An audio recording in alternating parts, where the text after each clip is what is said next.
Ah, God. Alright, that should be fixed now. At least I got the project done, and I don't have to worry about science for, oh my god, what is that? Alright, I don't have a lot of time here, and I should probably figure out who just set off a nuke, so let's get this over with.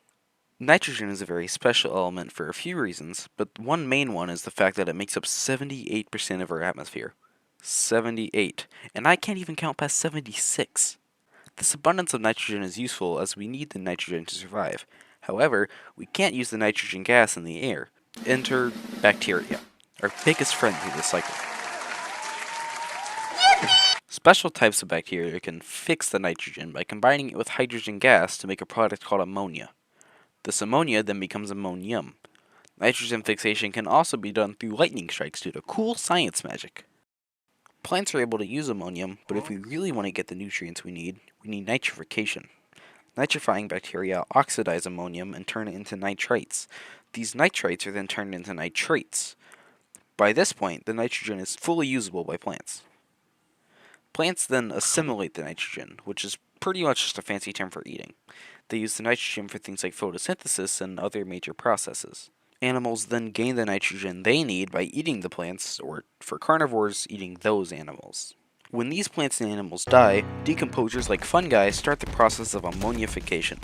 They take the organic nitrogen from the corpses and release it back into the atmosphere as ammonia, a form of inorganic nitrogen.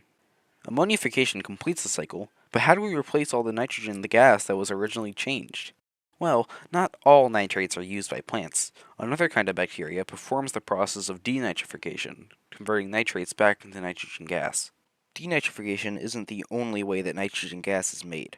In anaerobic environments, places like the deep ocean that have no oxygen, a process called anaerobic ammonia oxidation, or ANAMOX for short, uses the oxygen from nitrates to oxidize ammonium. This creates nitrogen gas and water.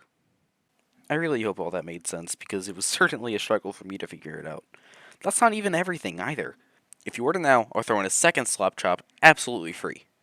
I mean, there are tons of other factors in the nitrogen cycle, like burning fossil fuels, that contribute in their own ways. So, I think it's pretty obvious that the moral of this story is that nature is a confusing mess, and instead of trying to figure it out, we should just burn it all down.